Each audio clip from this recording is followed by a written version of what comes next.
Or else they can put me on pug wash, which is my barge, and just don't put too much petrol and just point me towards the edge. Yeah. No, yeah. My first name is Reed, R-E-I-D, as in reed rubber. Do you remember reed rubber tyres? Yes. Yeah, so they remember it, you see, to help them. Yep. And the next time I saw this guy up the street, he saw me, said, "Oh, good day, Dunlop, how are you?" So it didn't work. No, it didn't work. It was a visit to the solicitor, and he said, "We'll have to take you to court, and to do that your wife will have to become pregnant so we can win the case." So 4 weeks later I went back to him and I said, "Yes, it's all done." And he said, "You buggers don't waste any time, do you?"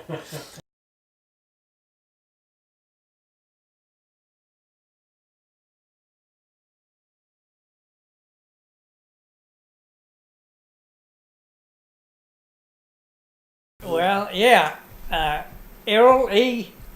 Graham Jones. I was born in Levin, 1935, and I suppose that makes me 83.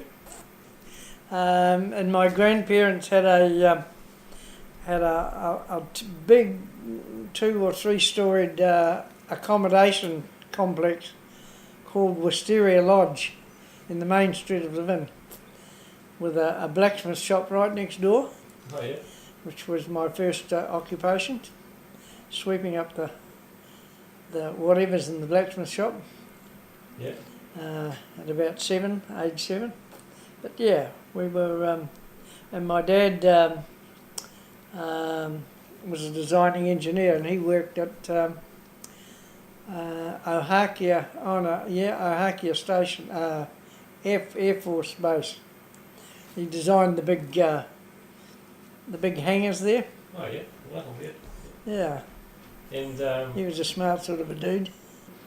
My mother's best friend lived in Mangaweka, and I used to go and stay with her, what I called Auntie Marjorie and Uncle Noel.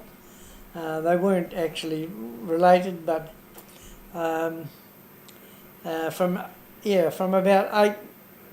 about eight, I was going up to and became involved with horses with Slim Somerville, which was an ongoing experience for the rest of my life. yeah. I've only just retired. Yes, I've still got my trainer's license. Still current this year.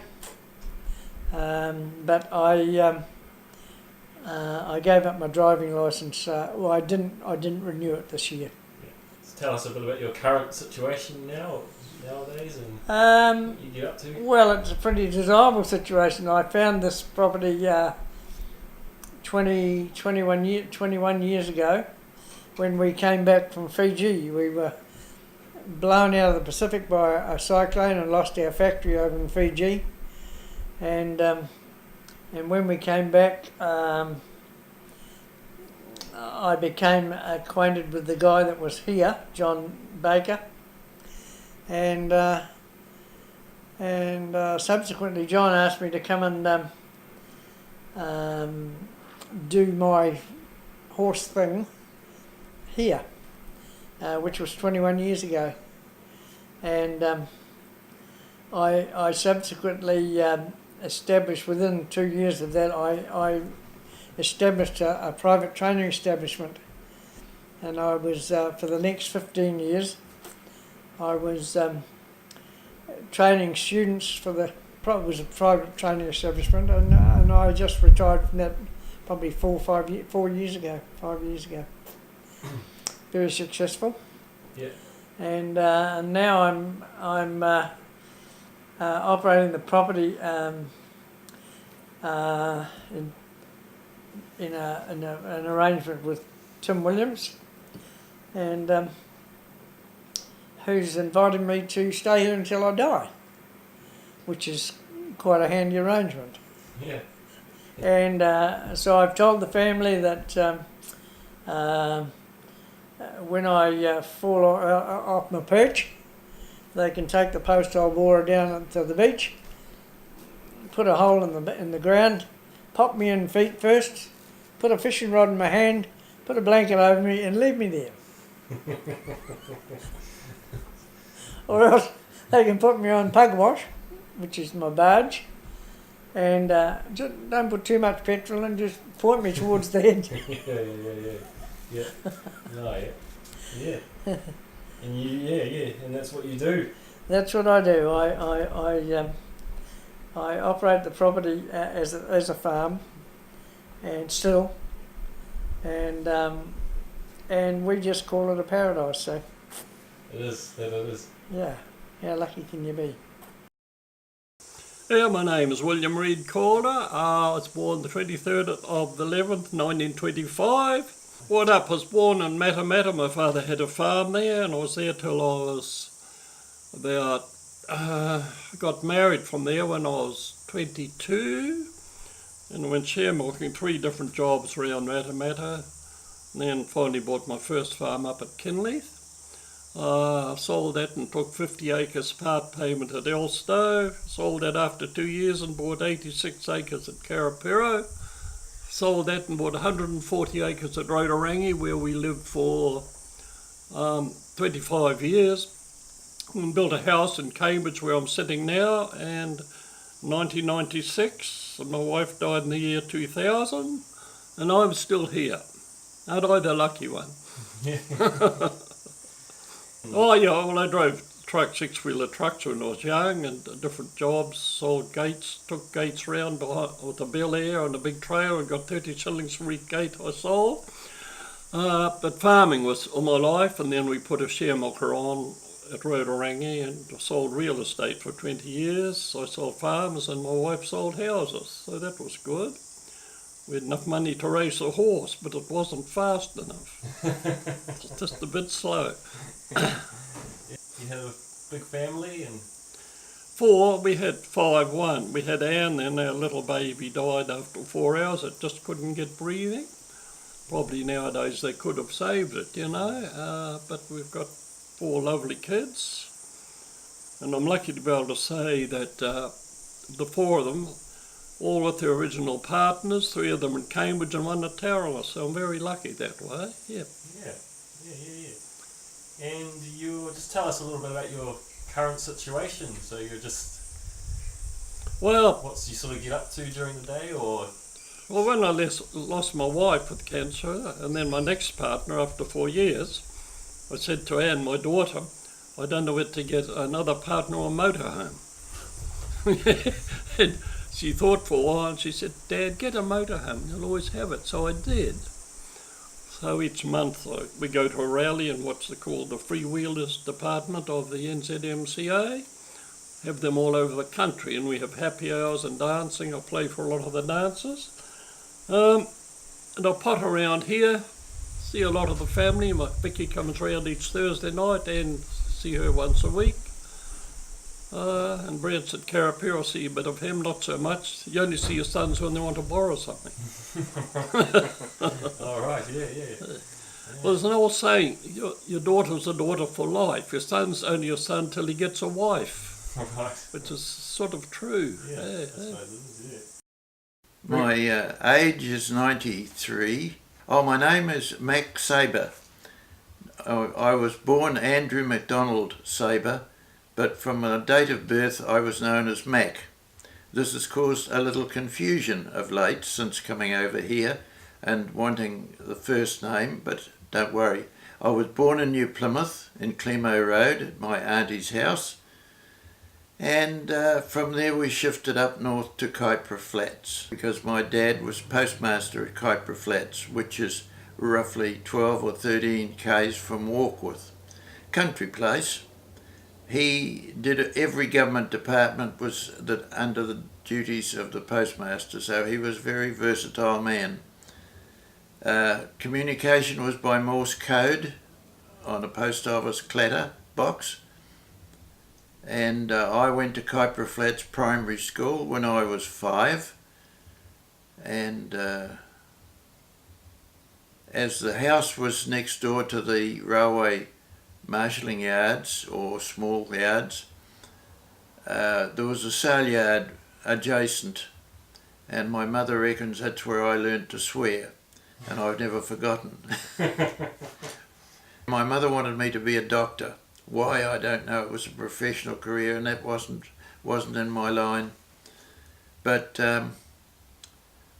I was very good at instrumental drawing and mechanical things at school, and not at learning French and English and all those subjects which were professional. So when my time was up and I left, I went to the Public Works, where I was an engineering drafting cadet, where I drew and traced plans and thoroughly enjoyed my work.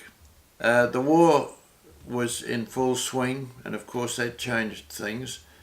Dad was transferred to Patararoo, and I boarded at the YMCA at Auckland. During that time I continued my connection with the Air Force Association, and I was sent to the South Island for a 6-week PT course, which would, if accepted and passed, one became eligible for Air Force ranking as a PT instructor, which I did. However, the war ceased and times changed, and I was shifted from Auckland to Rotorua, which I didn't do, and I went into the public transport with RB Seabrook Limited, much against my mother's wishes, but still it was a change. And there I started off as a van driver for the spare parts guy, until very quickly I advanced up the line into the workshop office and up into tractor management. And in the process I was lucky enough to meet my wife. And then again there was a change in one's lifetime. We bought a house that had a tenant in it, and it was just opposite the main trunk railway line, so it absorbed all the shakes of the railway. But to our amazement, when we tried to get possession of it, the tenant was a staunch Labour supporter and went to the National MP Hilda Ross, who supported him, which even further complicated matters. So it was a visit to the solicitor, and he said, we'll have to take you to court, and to do that your wife will have to become pregnant so we can win the case. So 4 weeks later I went back to him and I said, yes, it's all done. And he said, you buggers don't waste any time, do you? So we duly went to court.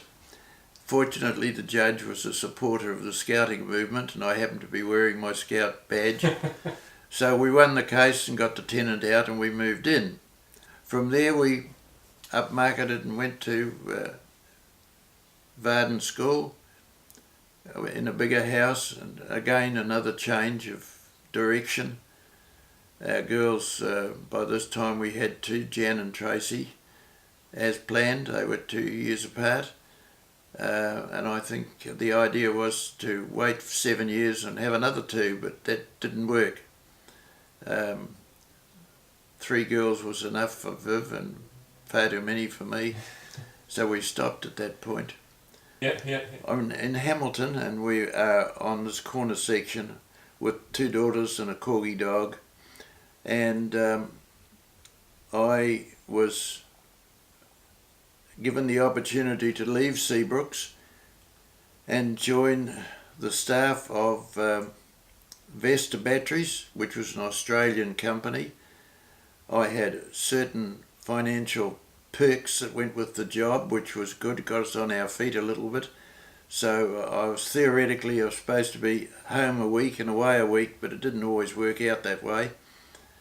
And I was there with them for 7 years and had a change again, and I went into the civil engineering contracting business with my father-in-law. That all tied back to my early days of drafting. It all joined together. It had a purpose in life. We did some major works, Airport Access Road into Hamilton, the And we got the marshalling yards at Frankton, which was working for the railway. It was a brilliant job. And we completed that and then went over to country work again. And during this period of time, Arch died. And death does cause certain problems. The bank decided that personal guarantees were of no value, so they put us into receivership and we had to close down completely. And I returned from clearing all that trouble and moved to Cambridge, where I worked for one of my old clients, Ross Todd Motors. They were renowned for being slow payers, and I was aware of this. Usually a bottle of whiskey in 90 days and I might have got an account paid. So I worked for them for 3 odd years as a branch manager there. There were changes within their organisation, and I was out on my own. What would I do? Sell insurance or sell real estate? So I went into real estate, and that took us back to Hamilton and a change of people. And I was in real estate right up until I was 82, and we'd moved from Hamilton to Tauranga, where I had, with my licence, the desire that perhaps I might be the key for the kids to have a job, and they would all work for the same real estate office, but the guys weren't interested in real estate and the girls all had good jobs. So I was on my Pat Malone, and I stayed with real estate doing assessments and things until I was 82. And at that stage, Viv and I were on our own until she became ill with motor neurone and our world changed again. It's been lonely since Viv died 7.5 years ago. We were great mates. We travelled a lot in the motorhome. We lived life happily. But when she was sick with motor neurone, I nursed her through that, and life was never quite the same. But I was lucky in that I was the centre of an area where we had number 1, 2 and 3 daughters and their families, all handy, and they used to call and visit, which was good. That was part of our planning. We planned well in those days. Yeah. I am finding life changing as the body starts to wear out. There are things that you want to do, there are jobs that you want to do, and find that you can't do them. And that dictates the pattern of life that's ahead. At 93, the sand is running out of my hourglass, and the kids are all looking after their father very well. If I can keep my mobility, I reckon I can make 95. God knows that's a long way away. But one has to be positive, and I'm sure that it's only through positive thinking that we can really accomplish what we're after. Looking back on life, I have had an extremely interesting life.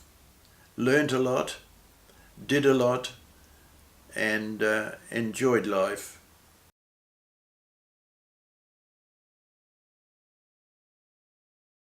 Probably one or two of the hell driving acts that we did when I was in the Hell Drivers in 1970s, and we toured the country with a fleet of Holdens that we used to jump ramp to ramp and through flaming walls and Is that right? yeah, it was crazy stuff. Stock cars, 10 or 15 years of stock cars.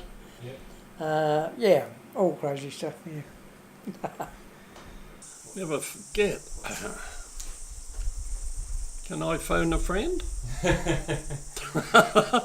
Well, probably getting married is the biggest thing. Yeah, probably getting married. Yeah, that's the biggest thing. Probably. Yeah, we got married in the Pink Church at Cambridge, which is now a pub. Oh, yep. You know when you go to Good Cambridge? George, yeah. Yeah. Probably getting married. That was the key to trying to be serious and looking at things. When you pick a partner, you've got to pick a good one and the right one, and you've got to get on well together. That companionship and cooperation is the key to a good life ahead. If you pick wrong, God forbid. Yeah. But we had a happy life together, and often we would sit and look and think what two people did, and now we've got 8 grandchildren and they're all good kids. And we've had some super gatherings together. One couldn't wish much more for a lifetime than that I've enjoyed.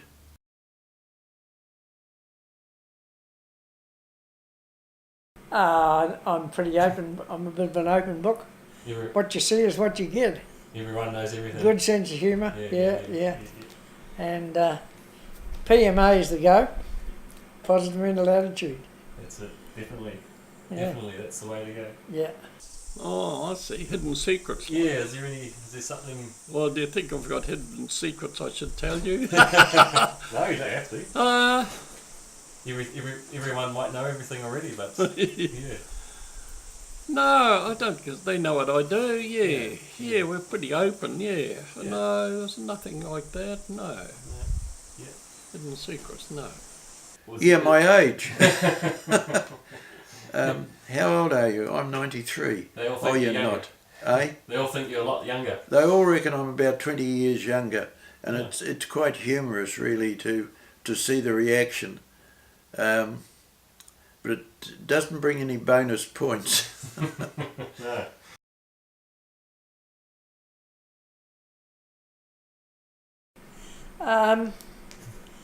Yeah, look after each other. Everybody should be looking after each other. The youngies should be looking after the oldies.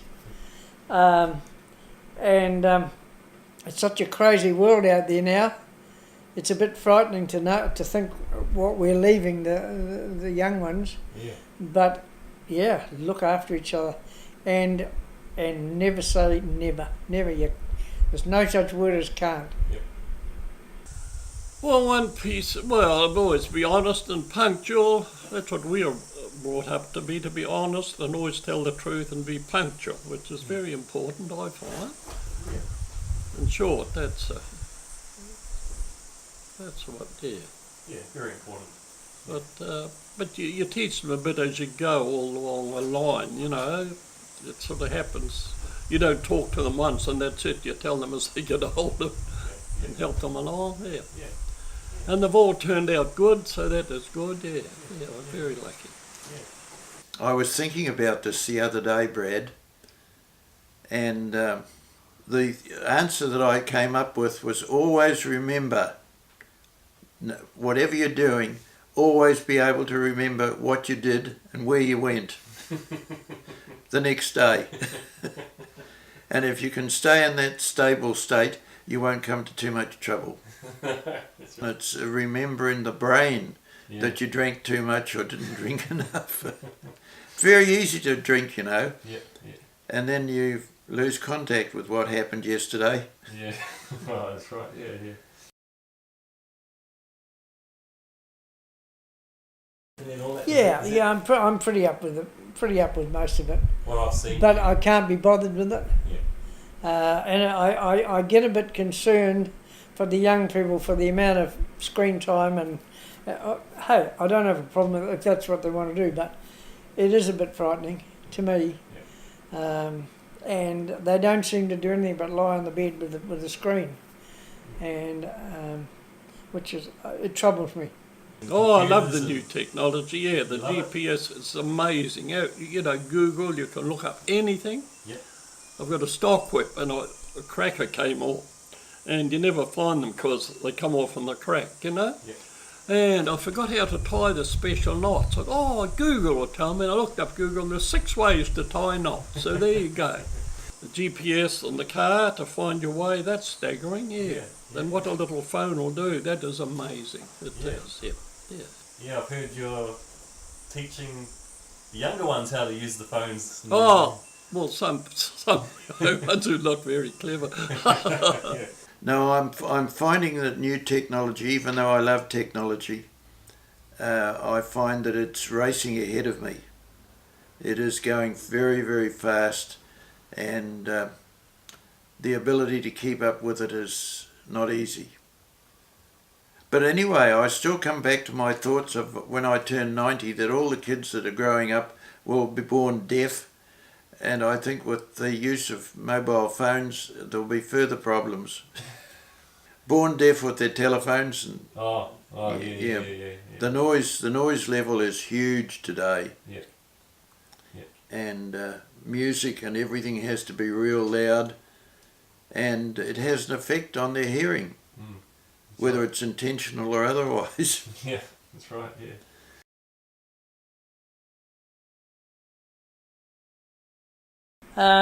I'm just being me. Just being you. Yeah.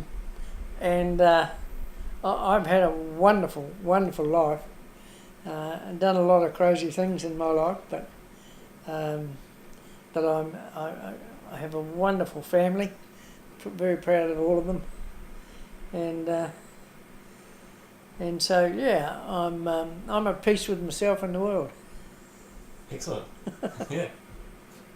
That'll do. That's fine. That's great. Good stuff. Yeah. Thank you, Graham. You're welcome.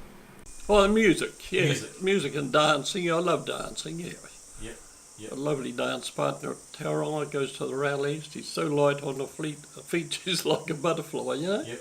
Yeah, rallies mostly. On the Saturday night we always have a dance. If I'm not playing, they'll have a band. Yep.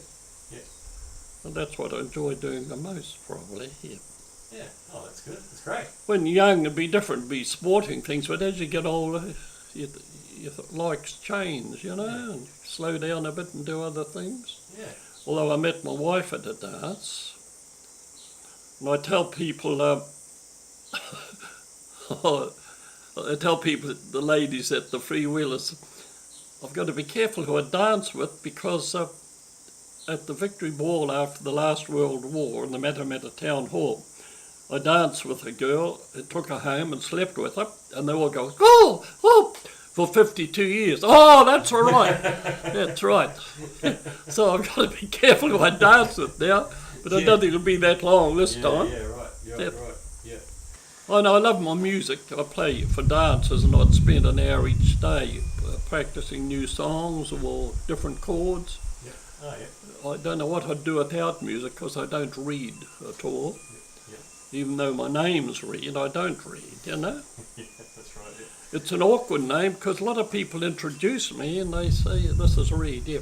And when they leave, they say, oh, see you later, it's nice to meet you, Mr. Reed. And I see him up the street next. So now I say to people, my first name is Reed, R-E-I-D, as in reed rubber. Do you remember reed rubber tyres? Yes. Yeah, so they'll remember it, you see, to help them. Yep. And the next time I saw this guy up the street, he saw me say, oh, good day, Dunlop, how are you? So it didn't work. No, it didn't work.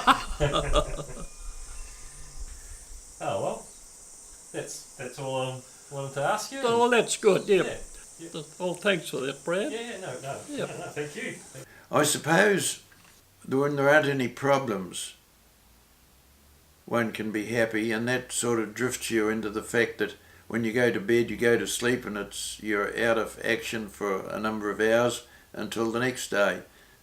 Company can make a difference if you're with good company and have a lot of laughs and a lot of memories and some occasions that you all experienced together. We had a lot of fun as we grew up, but it's hard to replace those as we get older. God, it is. That's it? Is that it? Yeah, that's it. Oh my word, righto. Was that easy? That was easy. Thank you very much.